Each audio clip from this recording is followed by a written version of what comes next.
Today's episode was sponsored by Phillip as a gift for his wife, Mary Ann. So thank you guys so much.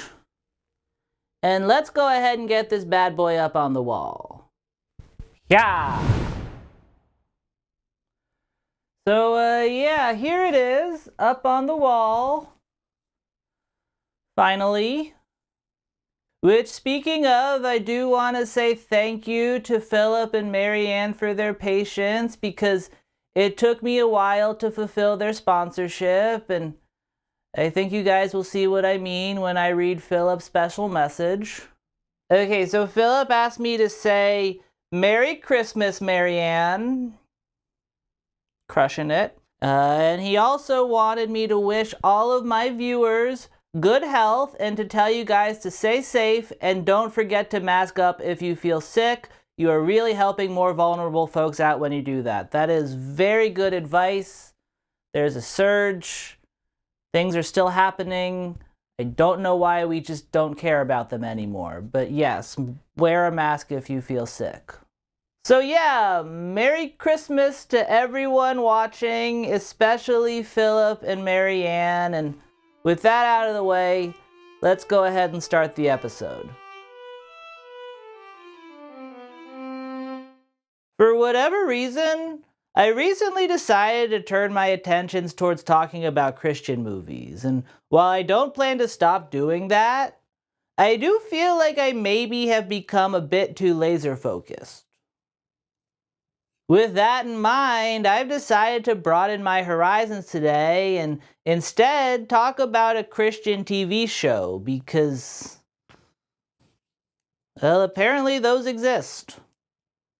I'm not proud to admit this, but shortly after I started making this series, I signed up for something called PureFlix, which is kind of like the Christian version of Netflix, and just like Netflix, PureFlix has a pretty big selection of television shows to choose from. I ignored them for a while because, well, why the fuck would I ever want to watch a Christian television show? But recently, curiosity got the better of me, so I decided to scroll through them. And when I did, I came across something so insane sounding that without even watching it, I decided that it was going to be the subject of my next video. It's called Bibleman, and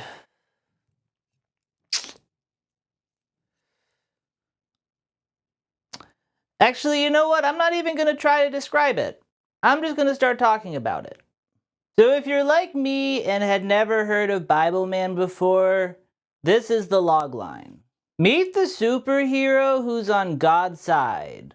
Bibleman takes on evil armed only with his incredible knowledge of the good book. And yeah, based on that description, I'm sure most of you are already assuming that this is going to be a bonkers show, but just know that it's actually way more insane than any of you are imagining right now. The show was clearly designed to try and make the Bible seem cooler to children, but unfortunately for everyone involved, the people making this do not seem to have a single goddamn clue what children think is cool. This is apparent from the very first scene, which is just a wordless tour of Bibleman's suburban McMansion.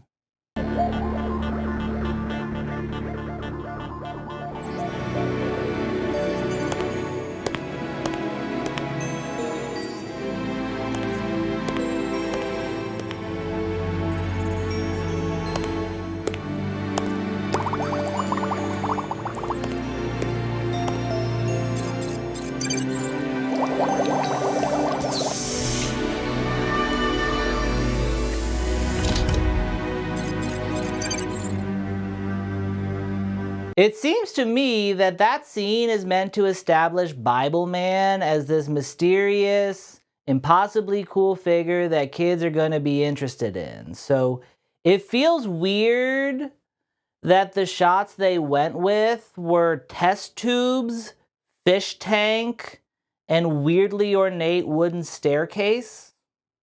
And like, don't get me wrong, It's a great staircase. Present day me thinks that it is very cool. I just don't really think that if I were watching this as a 10-year-old, I'd see that and think like, awesome!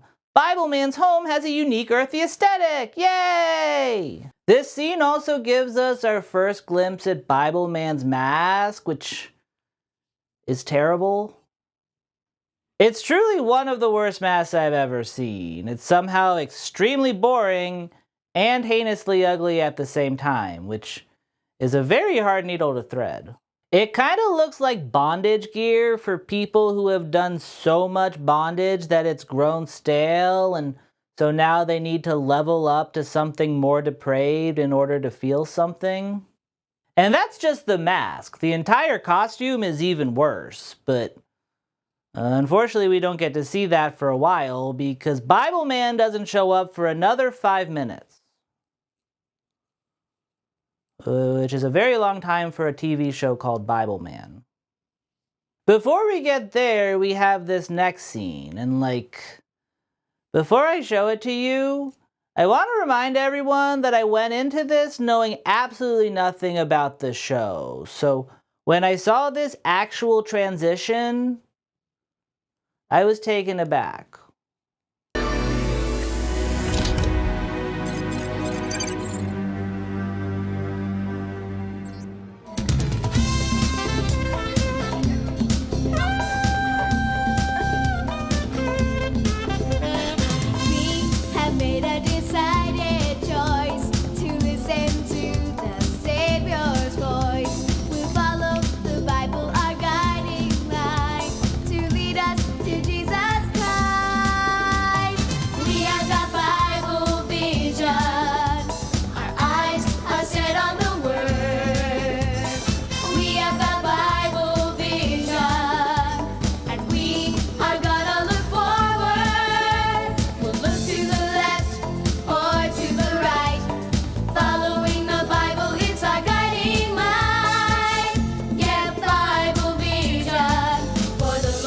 That goes on for 3.5 minutes, which might not sound like a lot, but when you consider that this episode is only 29 minutes with credits, it does start to feel a bit excessive. And while I do think that the song is perfect and plan to have the choreography memorized by the end of the month, I again think that were I a 10-year-old and I was sitting down to watch a show about superheroes, I would not have appreciated it in quite the same way. That said, I will give this to the sequence. Normally when I see shit like this, I feel badly for the people in it and get kind of mad at their parents for allowing their kids to participate in something so embarrassing, but that is not the case here because these child actors seem to be having the time of their goddamn life. Especially the redhead.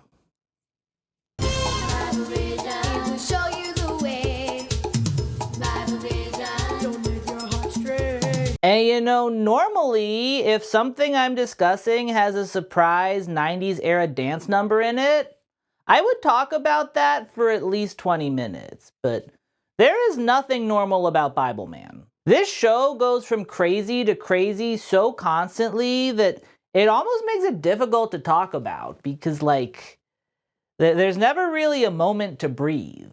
This is literally how they transition from the musical number to the main story of the episode.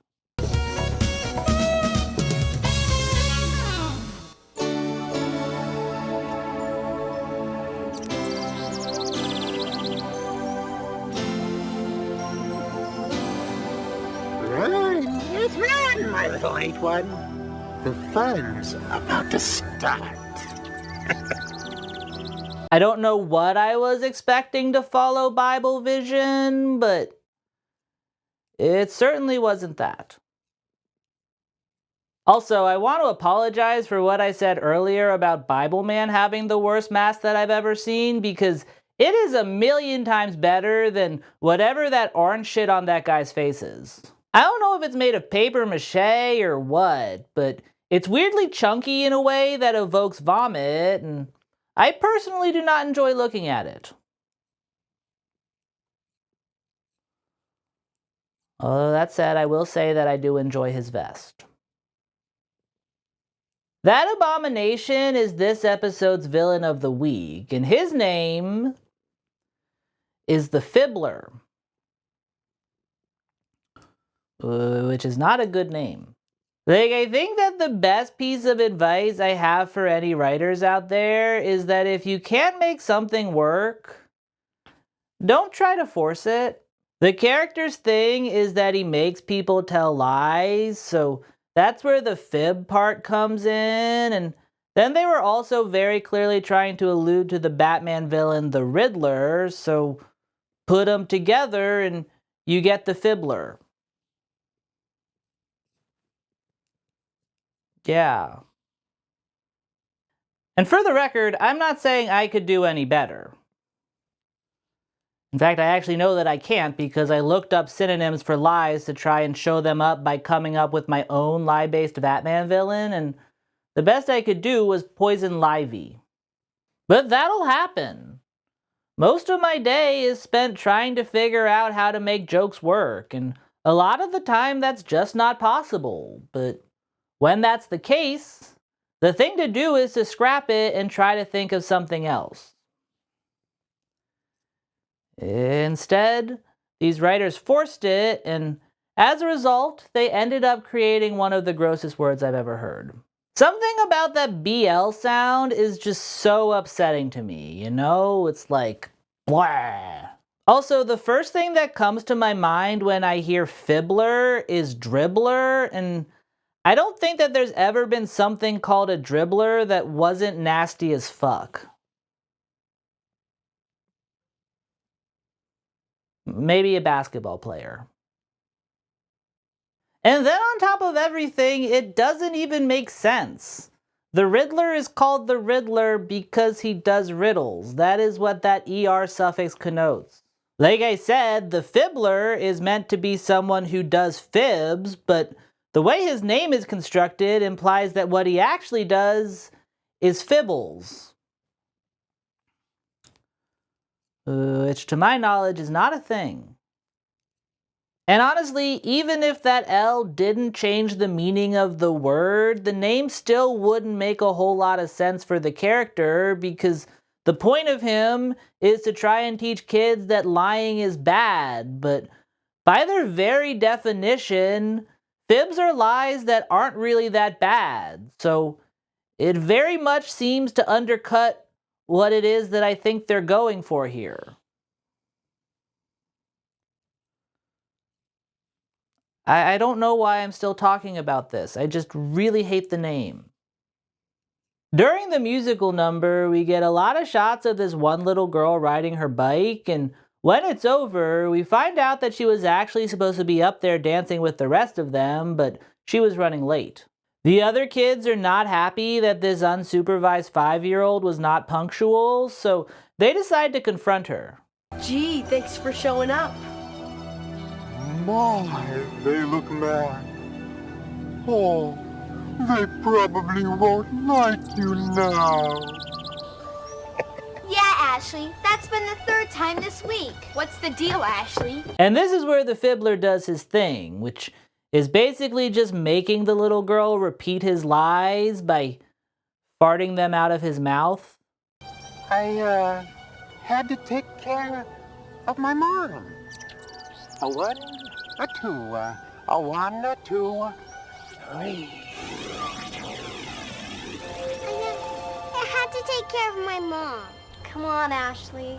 Last time you said you had to take care of your cat. Okay, I kind of feel like the lesson here shouldn't be don't lie, it should be pick your battles, because while we the audience know for sure that Ashley is a filthy liar, the kids accusing her do not, and if there's even the slightest chance that she's telling the truth right now, then they should not be yelling at her. She is the youngest person that I have ever seen in my life, so the idea that she would be responsible for looking after her sick mother suggests issues that are much bigger than tardiness. And then on top of that, her cat might also be sick enough that it needed medical attention. This toddler may very well be going through some serious shit right now, and As her friends, I think that they probably shouldn't call her out like that unless they're absolutely sure. I mean, it's not like it's out of the realm of possibility. She did have to bike down the middle of the road by herself to get here, so clearly she's taking on more responsibilities than she should be at her age. A tasket, they're going to blow a gasket. I think my cat might have given what it had to my mom. I think my cat might have given what it had to my mom. Alright, I'm starting to think that the Fibbler's problem isn't that he makes people tell lies, it's that the lies he makes them tell are bad, because while it's obvious now that Ashley is full of shit, that wouldn't have been the case if they had just kept things simple. You'd think that a monster whose sole goal is to sow misinformation would be better at this. Also, Ashley's not a real child, right? She's an adult pretending to be one. I have never heard a more cartoonishly cute kid's voice in all of my life, so my assumption is that it's fake. Ashley's malicious lies don't go over well with the rest of the group, especially not that funky redhead. But before things can get physical, Bibleman shows up and shifts the focus. Hi, kids. Bibleman. How's the rehearsal for your youth group going? We're just about ready. Yeah, it's going great. Good. What I love about what Bibleman just said is that it means that that musical number wasn't actually a musical number. It was diegetic to the scene. In the world of this show, anyone who drove past that house at the right time would have gotten a front row seat to that performance of Bible Vision. Also, going forward, I want you guys to pay special attention to the kids' group ad-libs, because there are a lot of times when they all address Bibleman together at the same time, and they just end up repeating the same phrase over and over again. I love it very much. Well, I was praying and I felt led to come by and encourage you. Bibleman, what is it? What's wrong, Bibleman? What's wrong? I'm not sure. Here's what I don't get about the Fibbler. Is he supposed to be invisible? Throughout the entire episode, the only person who ever sees him is Bibleman, so I kinda assumed that he was, but when the superhero looks over at him, the Fibbler hides behind a tree and I don't know, I feel like if Bibleman is only able to see him with some sort of special ability he has, that shouldn't work. The rules of this world are very confusing. But yeah, apparently, Bibleman was praying at home, and that made him think of this random youth group's upcoming musical performance, so he decided to put on a mask and cape and teleport over to them so that he could say this. But I do know that in Matthew 5:14 and 16, Jesus said that you are like the light for the whole world. And he said that you should let that light shine so that people will see your good deeds and praise your Father in heaven. When you perform tonight, be that light. I feel like I say this every time I discuss something aimed at getting kids interested in the Bible, but I really can't imagine a world where a single goddamn kid is actually interested in the Bible. Granted, I'm not a very bright adult, but I am an adult, and I had to watch what Bibleman said about 4 times before I started to understand what his words meant. I feel like if I were a kid and someone said that to me, I wouldn't even try to pay attention. I'd just zone out immediately and pray to God that they didn't ask any follow-up questions. And I don't think that's because kids are dumber or anything like that. I honestly think it's just because kids have less tolerance for stuff that isn't interesting, and the Bible is dull as fuck. I'll say it. The Bible is horribly written. If I were still in college and I turned in an essay written with similar syntax as what Bibleman just said, My professor would have me stay after class. Bibleman leaves, and the redhead apologizes for calling Ashley a liar, even though, again, she is a fucking liar. As in Olive Branch, he asks her to help bring half the music to their concert later that night, and she says she will, but then she doesn't. This little girl is not to be trusted.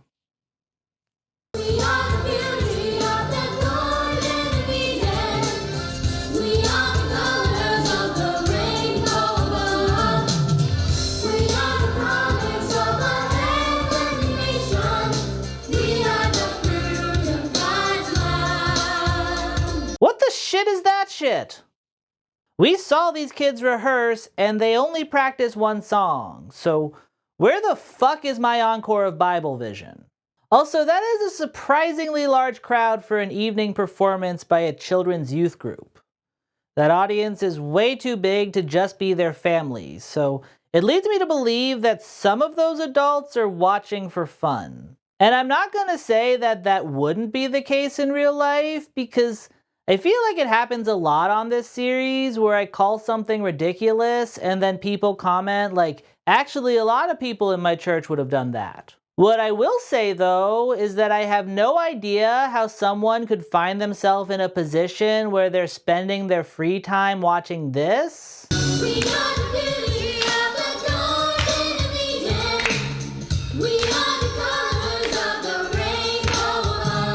And still come away from it believing that there's a God. And what makes the thought of sitting through this concert even worse is that it's apparently long enough that there's an intermission. After that song, the kids leave the altar and head backstage to prepare for the rest of their performance. And the Fibbler is just there. Like he's just sitting there in the corner. I love that part. Hey, terrific job, gang. Hey, listen, the audio technician needs the other music cassette for the show. My, we did boo-boo this time, didn't we? Excuse me, what? My, we did boo-boo this time, didn't we? I have played that clip back a bunch of times trying to figure out what he's saying there, and as best I can tell, it's my we dick boo-boo this time, didn't we? Which is a weird thing to say. Still, though I can't make out the exact words the Fibbler is using there, I'm pretty sure that his intention is to remind Ashley that she done fucked up. Like I said, she was responsible for bringing half the music that night, but she forgot. So, under the Fibbler's influence, she does this. Say it now. What are you talking about, Ryan? That's your responsibility. What? I gave that music to you. You did not. Just picking on me again. She's lying. And again, that is not a fib. That is just straight up gaslighting.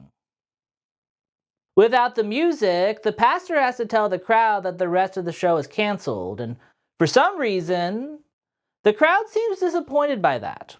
I am sorry, ladies and gentlemen, but there has been a problem with the second portion of our youth group presentation, and I'm afraid we're going to have to reschedule.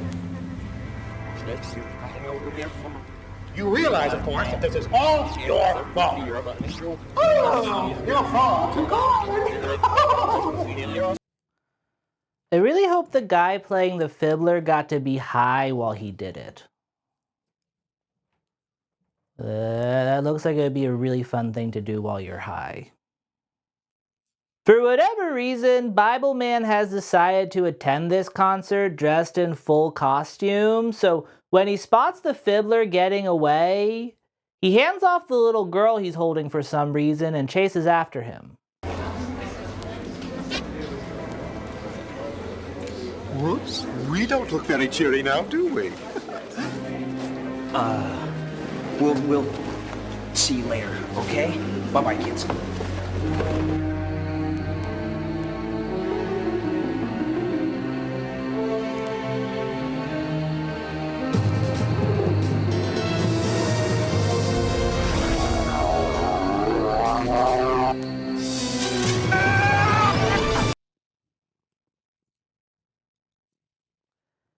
This is the best show ever made. Hello, Bibleman. I don't know who you are, but one whiff of your foul personality and I know who sent you. Alright, I hate to interrupt something so beautiful, but I feel I do need to call bullshit here. The show's logline says that Bibleman takes on evil armed only with the power of the Bible, but I would argue that the lightsaber is doing a lot of the heavy lifting there. And that's honestly weird because it does also seem like his most effective blows do come care of the Bible. So as much as I love them, in the grand narrative of the show, the lightsabers feel kind of unnecessary. I might be very off, but I think that the subtext here is that Bibleman is an exorcist and the Fibbler is a demon, which,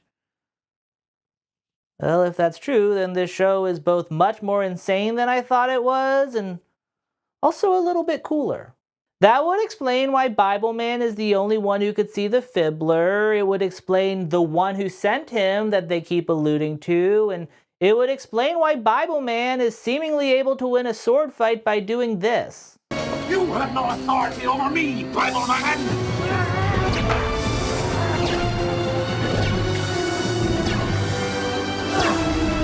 Perhaps not, but I know one who does. In the name of the Lord Jesus Christ of Nazareth, No! I command you. Before Bibleman can land that final blow and send the Fibbler back to hell where he belongs, he's interrupted by one of the kids from the youth group who has something equally pressing to tell him. That Ashley quit. Not wanting to see his favorite band break up, Bibleman heads off to his cave in order to try and track down his new foe using some very advanced technology. For the 90s. It's here that we get a small glimpse at some of his villains, and I've only seen the first episode, so I don't know if we ever see any of them again, but I sincerely hope that we do. There's Spiderhead, Camo Kenster, Left Foot Louie, the Smiler, which, side note, super don't trust the Smiler, and I'm not sure why his is the only name in quotes. Unlucky Lucy, Timid Tessie, Iron Brains II, and of course the Fibbler. I'm not entirely sure how any of this helps him because ultimately he just runs into the Fibbler at the church again, but Bibleman seems to think that this is a huge break in his case, so when he spots that orange face, he does this. Gotcha. So, you're called the Fibbler, huh? Rather nasty character too, aren't you? Thank you, Lord. And that feels weird to me. This is actually a question I have for Christians in general. Why are y'all thanking God so much? I get being grateful for his gifts and all the good that he does for the world, but thanking him for every last thing feels excessive to me. Here, for example, Bibleman is doing God's bidding by fighting agents of the devil, so why should he thank God for helping him help God?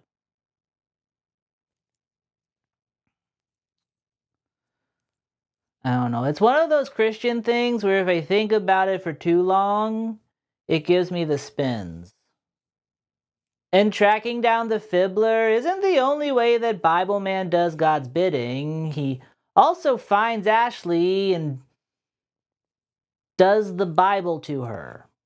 She's currently by herself in a playground because she's horribly supervised. I have no idea how any child before 2004 survived past the age of 13. And it's there that the Christian Cape Crusader gives her a very confusing pep talk. Before that happens, though, we have to get through this absurdly long montage.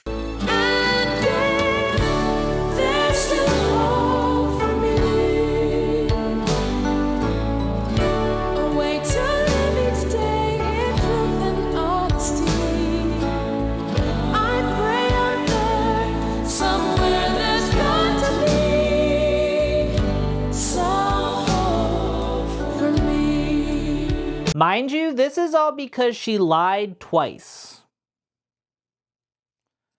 I think she's being a little bit hard on herself right now. Also, I feel like the people who made this didn't realize that just because you use a song in your show, that doesn't mean you have to use the whole thing, because what I just showed you goes on for 2 straight minutes. And what's worse is that literally nothing happens during it. I set the thing to 6 times speed, and Ashley does so little over the course of the entire interlude that it kind of just looks like she's moving at a normal pace.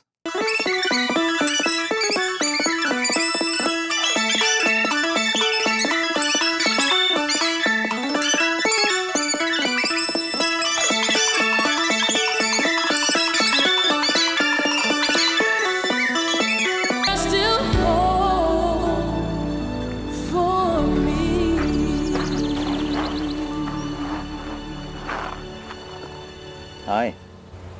Okay, first off, we clearly saw Bibleman teleport before, so I don't know why the fuck he's walking around like a normal. Also, there is something very disconcerting about seeing him in broad daylight. Like, I don't know if you guys have ever seen the movie Zodiac, but that last shot reminds me of one very disturbing scene from the movie Zodiac. Hi. Feeling a bit discouraged? I guess you already know what's been going on. You always do. I'm starting to think that Bibleman might be too involved in these children's lives. We'll call it a gift. You're in good company, you know. What do you mean? Well, the Bible tells me that you are just like the Apostle Paul. For what I am doing, I do not understand. For what I will to do, that I do not practice. But what I hate, that I do. Romans 7:15. What the fuck? No joke, if someone said that to me without any context, I would assume that it was a riddle.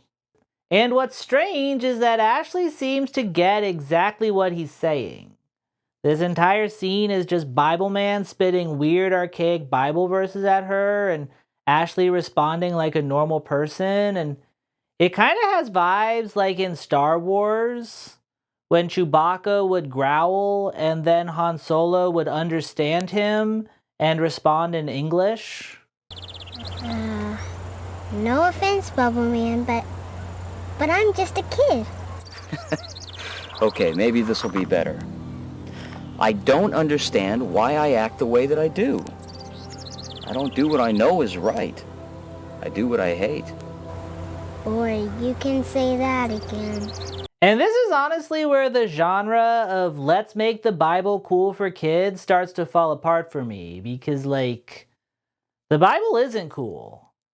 It's dense and confusing, and like I said earlier, it's pretty terribly written.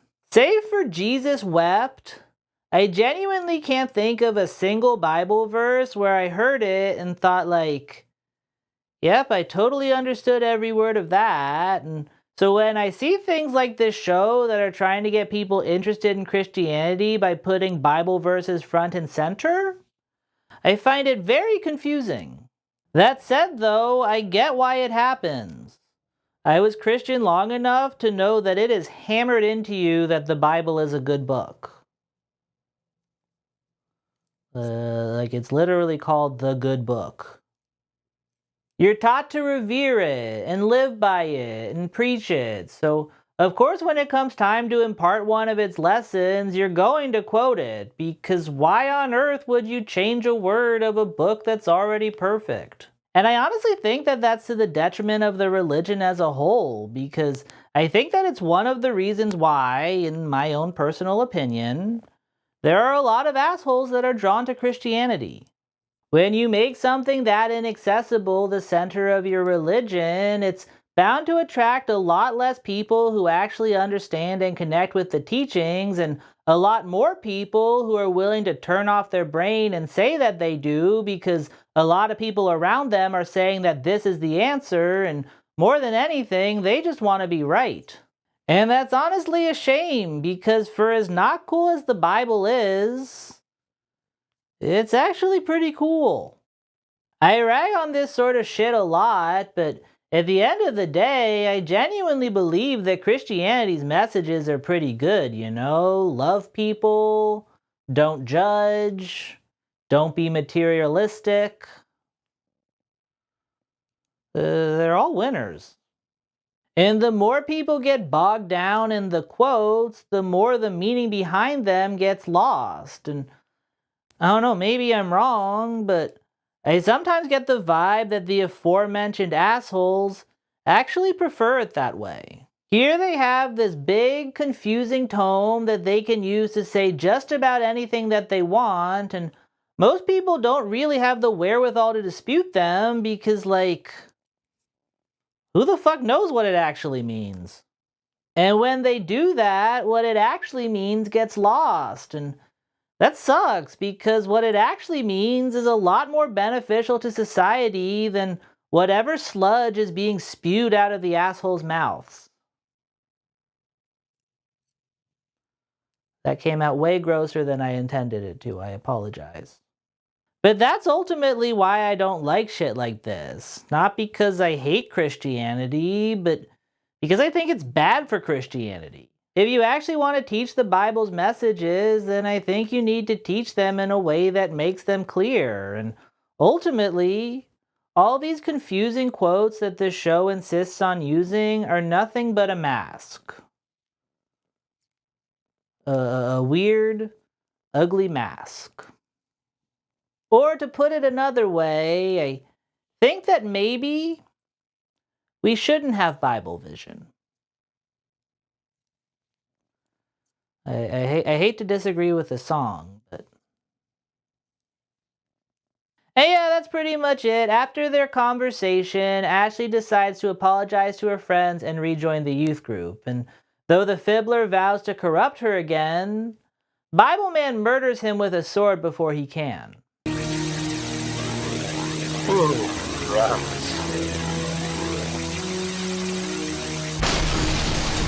But yeah, that's my video. Please like and subscribe and share and comment and all the other things I'm supposed to say at this section of the video.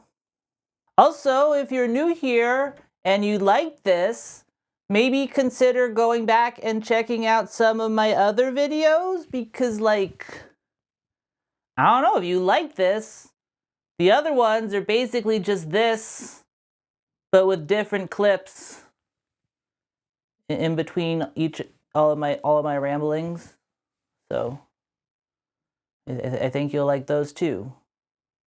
Also, if you really like me and you have a couple of bucks to spare, you can consider giving to my Patreon. The link is below, or giving me a super thanks, which, speaking of, I have some super thanks that I need to super thanks back.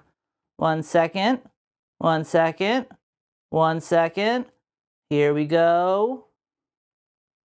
Thank you to Joshua Torres 2626, Arcana Alchemist 3190, Laura Chow 8150, someone who asked to remain anonymous, but you know who you are and I very much appreciate you. That was very kind. The Nisi, Poor Flock, Sorry Sod, Bex Machina, Mop Puppets, and Drenadin. Thank you all very much. I very much appreciate it. And yeah, that's the end of the video.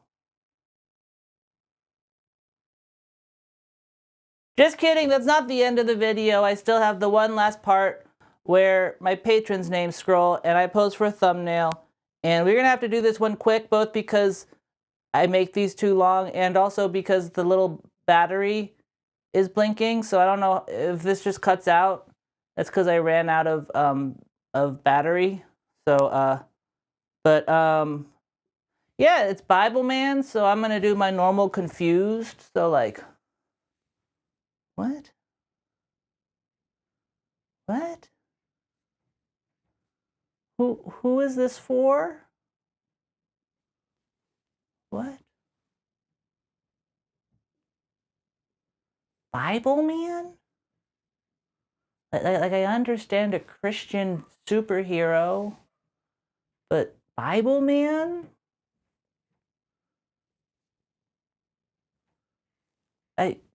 Why not just do Daredevil?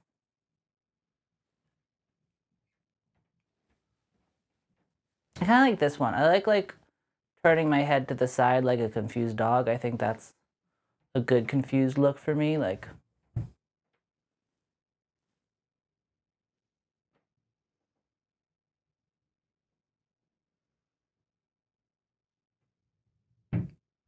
the problem is that my viewfinder, I can see the shape of myself, but I can't see like the specifics. So like sometimes I feel like, oh, that's going to be a good picture, and then I look at what my face is doing and I'm like, oh no.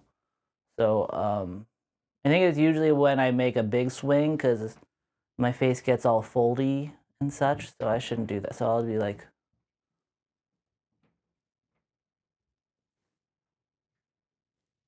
what?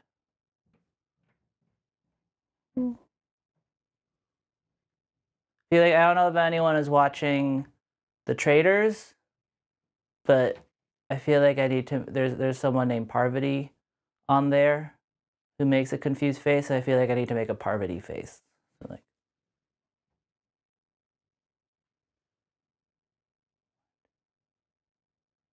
but see, I don't know if I'm closing my eyes too much now. My job is so hard.